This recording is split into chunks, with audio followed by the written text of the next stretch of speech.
Welcome to my channel, Marie's Country Life. Hello everyone, how are you today from all over the world? I hope everyone's doing okay. It's still cold and it's still winter time here in the USA, here in Tennessee where I live, almost to the end of this January 2022. And I'm thankful that we survived 2021. Today I have another topic. It's probably not very significant, but to me it is a very important topic. Country living, on my channel.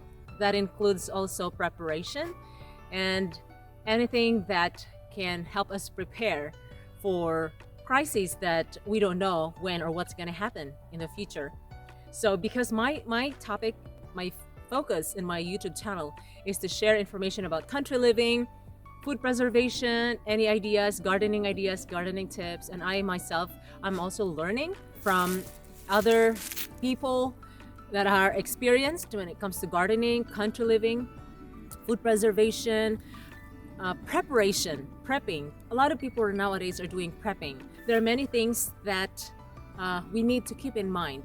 Country living is not an easy journey. It's not going to be an easy chapter to take. If you switch from being a city living person with your family, I don't know what's your situation, but I'm here to say it's not going to be easy. You have to have the determination, you have to have the mindset that you're willing to learn and to train yourself, whatever it takes to learn, because country living is not going to happen overnight. The skills that you have to learn to survive in the countryside, whether in a homestead setting or in an off-grid setting, is not going to happen overnight. When my family, my husband and I, when we moved here where we are in the countryside, that was 10 years ago. It was not easy, but it was just me and him. When I was pregnant, we started to look for a house because we didn't want to live in the city. But we know that it didn't come with easy transition. It was not an easy transition because here it's like 30 minutes away from the city. The closest city where we can go is like 35 minutes, depending on the traffic. Anyway, so we're not very close to the city. Everything has to be planned carefully, and you have to consider many other factors. When you do country living, yes, you have to know the source of water, your source of electricity, your source of food, and you must not forget, if you live in the country where there's 4 seasons, you must also consider your source of heat. There are many ways to do it. There are many ways that you can do to keep your house or keep your family safe and warm during winter time. So today I'm going to talk about the possible sources of heat in the country. I'm sharing to you the options that we use since we live here in the country. So maybe some of you out there will also get some ideas of what we do or what we use since we transitioned here, to moving here. When we moved here, this property already had a grid access. So this is the last. In this county here where we live, this is the last house that has a connection to the grid. And we are at the border of the county.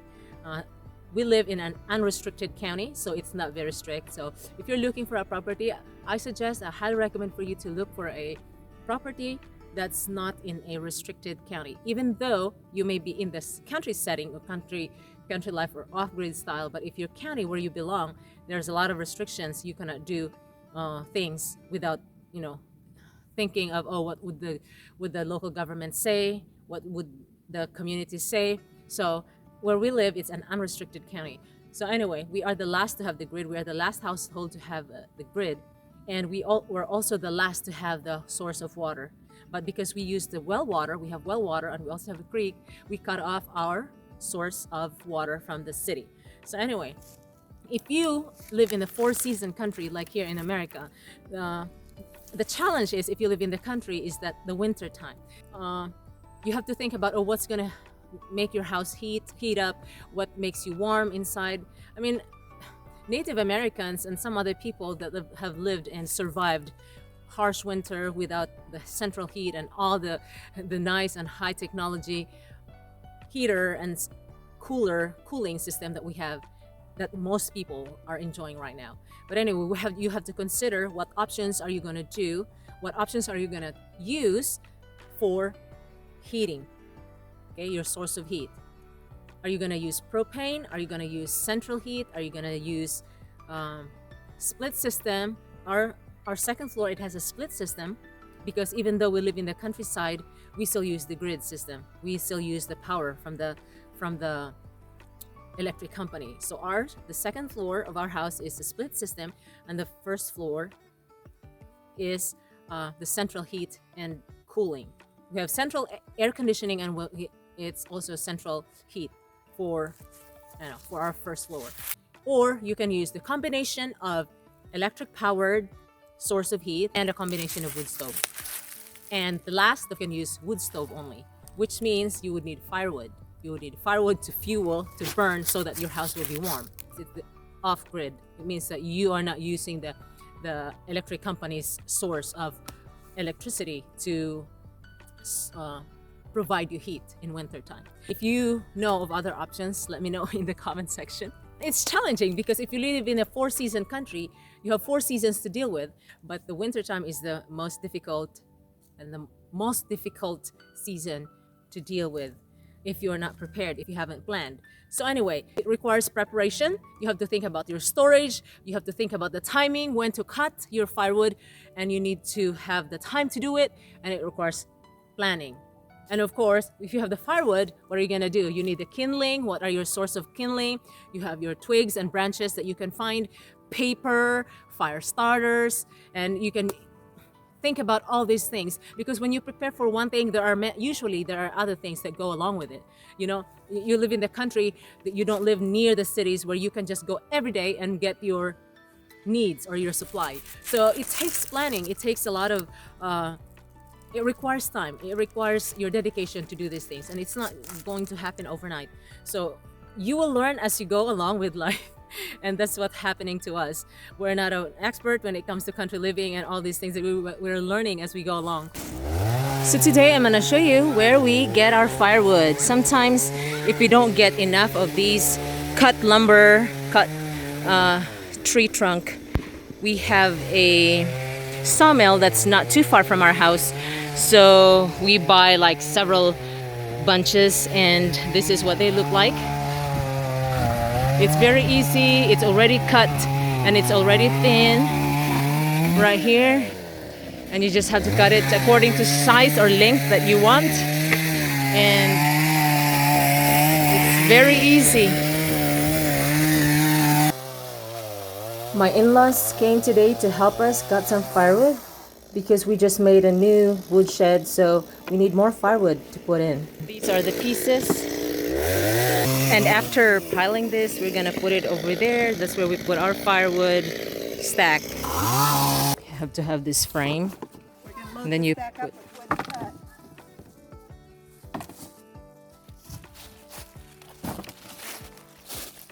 This is the chainsaw that we use. It's a very good chainsaw. It's a steel chainsaw. Powerful, and it does a great job. They are my in-laws. They sometimes come to help us with just random projects and cutting firewood because it's winter and we need more firewood for our wood stove. We do have enough for this winter, but we want to make sure that we have something extra. We have more for next year especially. And these slab wood, they are not dry. Most of them can be used. Let's see, if you use a green firewood, it's gonna smoke in your wood stove, so they need to cure and they need to be dry. So cutting them ahead of time or a year before you use them is better because they will be more cured and dry.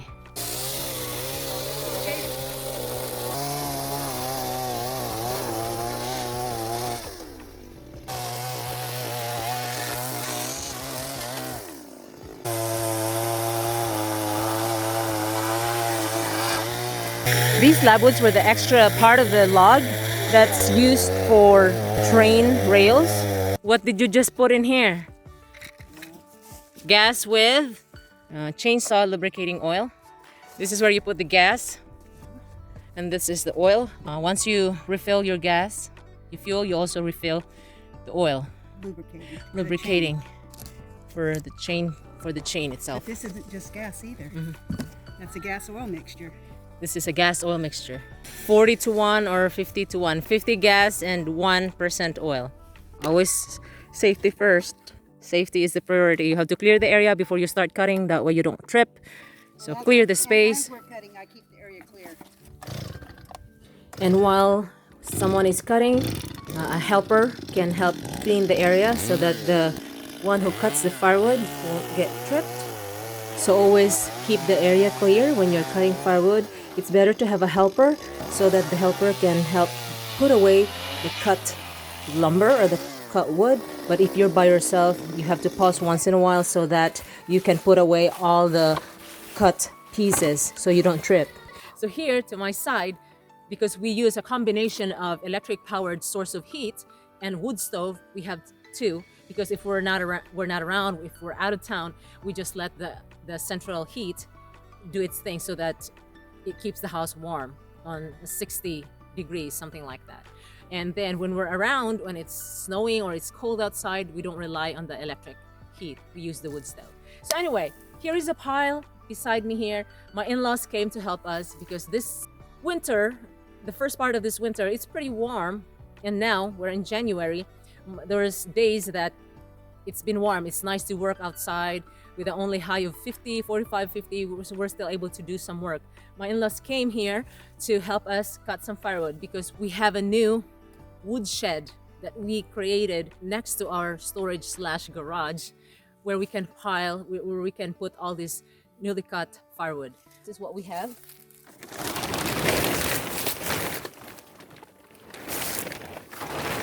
And if you live in the countryside, if your property has no firewood or if there are no trees, it's good to have. If you're looking for a property, make sure that your property, it would be nice. It's not a requirement, but it's nice to have trees on your property so that worst come to worst, you have something to cut and then you have something to use if you need firewood.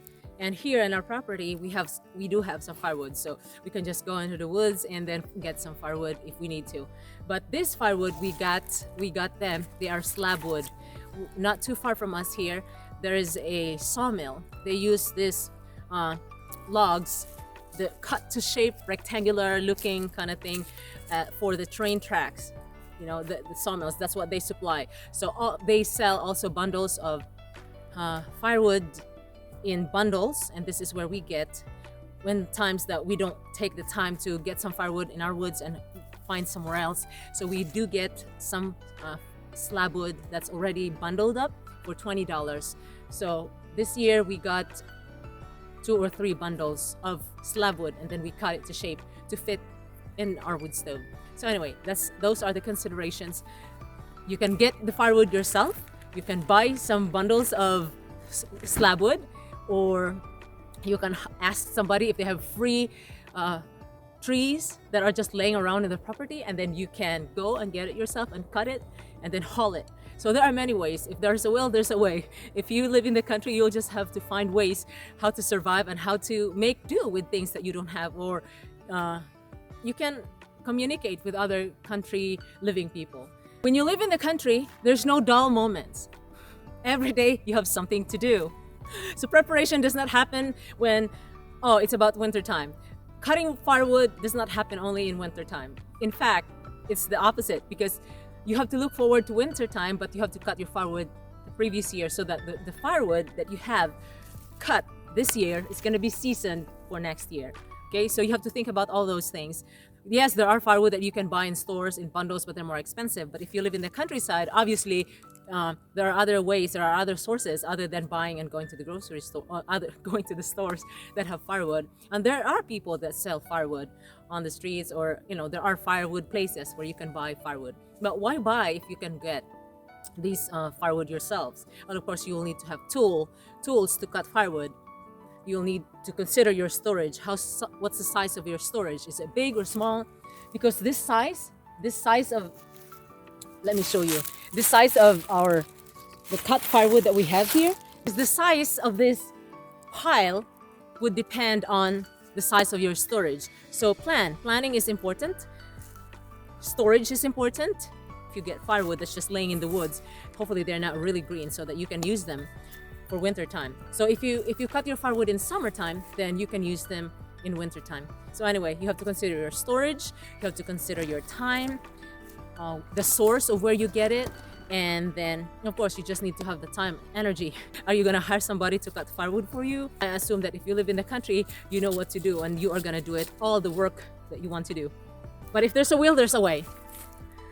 There's plenty of firewood in the woods. And the reason why you live in the countryside is because you want free air, free nature, and hopefully free firewood to keep your house warm and to keep you warm in wintertime. Okay, proper planning. I know if there's a will, there's a way. You can do it.